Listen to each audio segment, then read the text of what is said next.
Assalamualaikum warahmatullahi wabarakatuh. Salam sehat dan salam sejahtera bagi kita semua. Pertama-tama, marilah kita memanjatkan puji dan syukur atas kehadiran Tuhan Yang Maha Esa, karena berkat karunia-Nya lah kita masih ada hingga saat ini. Yang terhormat, Bapak dosen pengampu dari mata kuliah Filsafat Ilmu, yakni Bapak Harmin Hatta, SOS MIKOM. Untuk itu, maka perkenalkan, nama saya Mai Wulandari dengan NIM 50500-12102 dari Prodi Jurnalistik Fakultas Dakwah dan Komunikasi semester 2 Universitas Islam Negeri Alauddin Makassar. Pada kesempatan kali ini, saya akan membawakan materi mengenai filsafat ilmu pengetahuan guna untuk memenuhi tugas dari mata kuliah Filsafat Ilmu. Pengertian filsafat secara umum. Secara umum, filsafat adalah suatu studi yang membahas secara kritis dan skeptis tentang berbagai fenomena yang ada dalam pemikiran dan kehidupan manusia, lalu dijabarkan secara teoritis dan mendasar. Pendapat lain menyebutkan, arti filsafat adalah suatu kebijaksanaan hidup atau filosofia untuk memberikan suatu pandangan hidup secara menyeluruh berdasarkan refleksi terhadap pengalaman hidup dan pengalaman ilmiah. Dengan kata lain, dalam filsafat tidak ada eksperimen atau percobaan, tapi mengemukakan masalah secara persis, mencari solusi, serta memberikan argumentasi atas solusi tersebut. Pengertian filsafat secara bahasa. Kata filsafat berasal dari bahasa Yunani, yakni filosofia, yaitu berangkai kata dari kata philein yang berarti mencintai dan sophia yang berarti kebijaksanaan. Filosofia berarti cinta atau kebijaksanaan. Orang yang berfilsafat atau orang yang melakukan filsafat disebut filsuf atau filosof, yang artinya pecinta kebijaksanaan.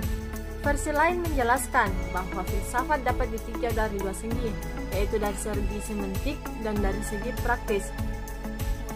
Kata filsafat berasal dari bahasa Arab, yaitu falsafah atau hikmah, yang berasal dari bahasa Yunani, yaitu filosofia, yaitu berarti pengetahuan, hikmah atau wisdom.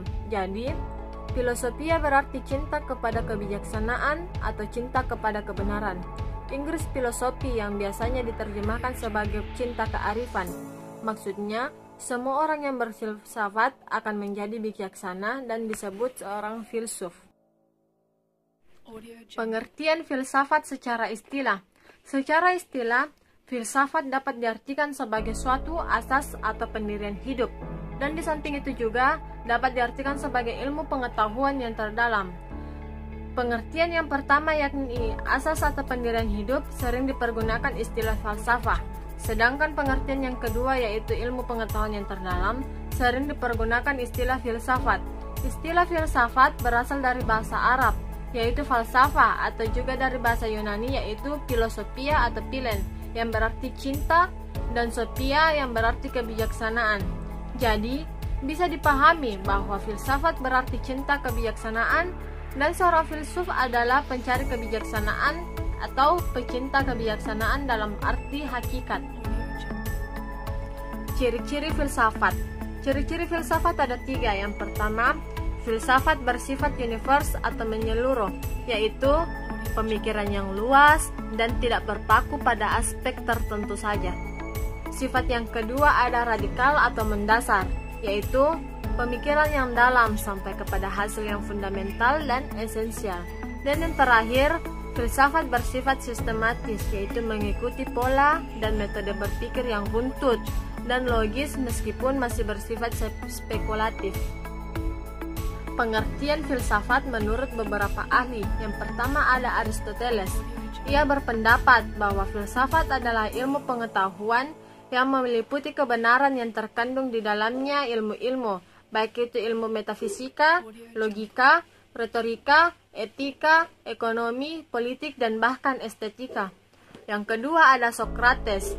Ia menyebutkan bahwa filsafat adalah ilmu yang berupaya untuk memahami hakikat alam dan realitas yang ada dengan mengandalkan akal budi. Yang ketiga ada Al-Farabi. Al-Farabi mengatakan bahwa filsafat adalah ilmu mengenai yang ada, yang tidak bertentangan dengan agama, bahkan sama-sama bertujuan untuk mencari kebenaran. Yang keempat ada René Descartes menjelaskan bahwa filsafat adalah ilmu pengetahuan tentang hakikat bagaimana alam mawujud yang sebenarnya.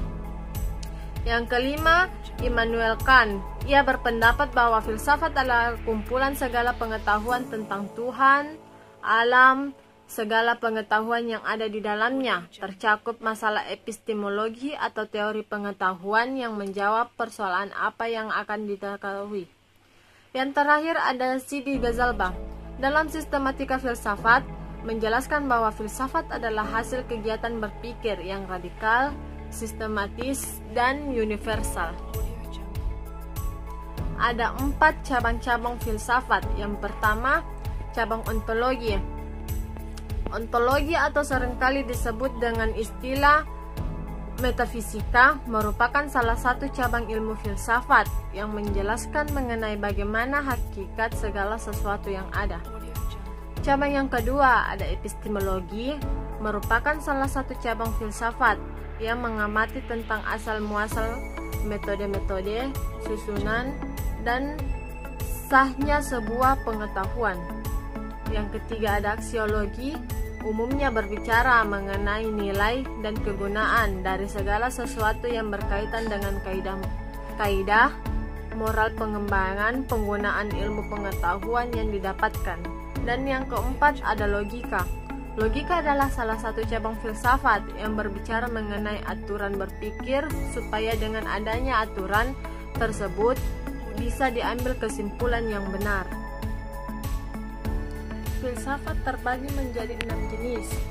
Yang pertama, filsafat sosial yang mengkaji tentang manusia dengan kedudukannya sebagai makhluk sosial.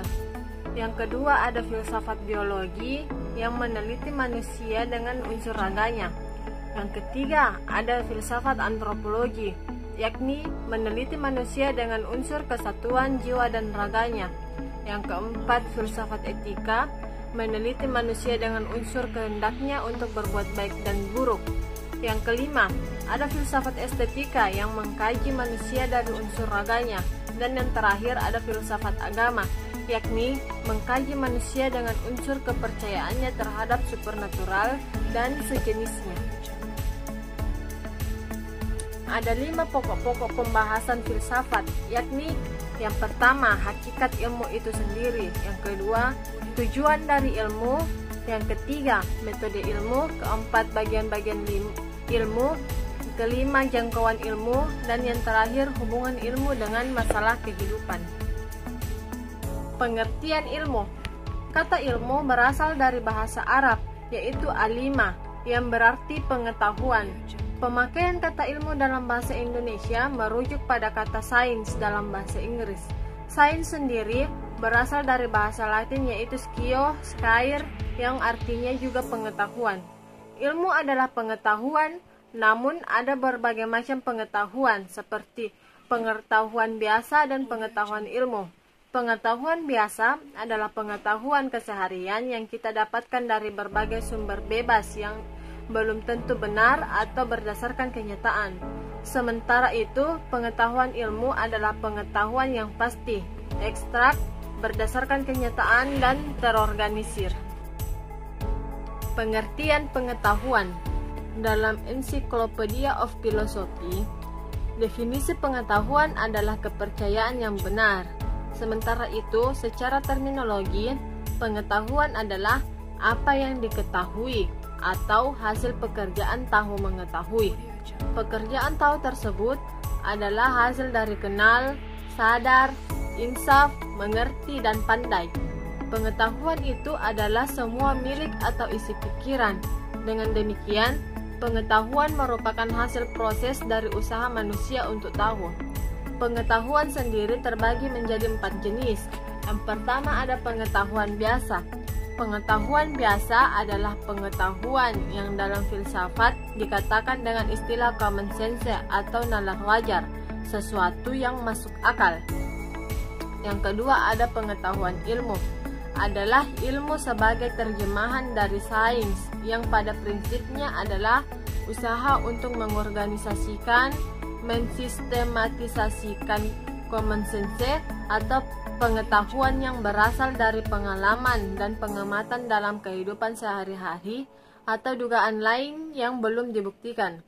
Yang ketiga, ada pengetahuan filsafat, adalah pengetahuan yang diperoleh dari pemikiran yang kompetitif dan spekulatif.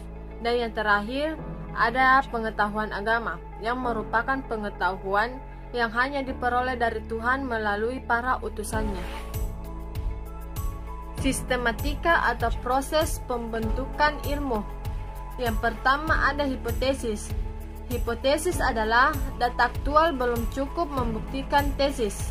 Yang kedua ada tesis atau teori, yakni data yang dihimpun berdasarkan hipotesis telah cukup dan berhasil memvalidasi atau membuktikan tesis. Yang ketiga ada dalil. Dalil adalah tesis atau teori mencapai generalisasi atau kesimpulan umum. Dan yang terakhir ada hukum, yakni tahap ketika teori dapat memastikan hubungan sebab akibat yang serba tetap di mana saja. Filsafat ilmu pengetahuan, yaitu filsafat ilmu adalah cabang filsafat yang mempelajari dan mempertanyakan secara sistematis mengenai hakikat pengetahuan ilmu yang berhubungan dalam masalah-masalah filosofis dan fundamental yang terdapat pada ilmu untuk mencapai pengetahuan yang ilmiah. Peranan filsafat dalam ilmu pengetahuan adalah filsafat dapat membuktikan penilaian tentang sumbangan ilmu. Hakikat ilmu pengetahuan ada 3. Yang pertama yakni idealisme, yaitu para pengikut idealisme percaya bahwa ilmu pengetahuan merupakan proses psikologis yang bersifat subjektif. Yang kedua ada empirisme, mengenai asal-usul pengetahuan. Penganut aliran empirisme ini mengatakan bahwa pengetahuan berasal dari pengalaman indrawi. Dan yang terakhir ada pragisme. Menurut William J. Johan D. dan C.S. Prensing yang menganut paham pragisme, esensi pengetahuan terletak pada aplikasi praktiknya dalam kehidupan. Pengetahuan adalah pembawa tindakan. Sejarah filsafat. Sejarah filsafat ilmu itu terjadi pada zaman Yunani kuno, tahun 2000 sebelum tahun kelahiran Nabi Isa. Pada zaman ini terjadilah perubahan pola pikir pada manusia. Dalam perkembangannya, filsafat berkembang melalui beberapa zaman, yaitu dari zaman Yunani kuno, zaman kegelapan yaitu pada abad 12 sampai 13 Masehi, zaman pencerahan yakni pada 14 sampai 15 Masehi, zaman awal modern dan modern yakni pada abad 16 sampai 18 Masehi, dan zaman postmodern yakni pada abad 18 sampai 19 Masehi dan hingga saat ini. Baik, sekian pemaparan materi singkat dari saya mengenai materi filsafat ilmu. Kurang dan lebihnya mohon dimaafkan. Wassalamualaikum warahmatullahi wabarakatuh.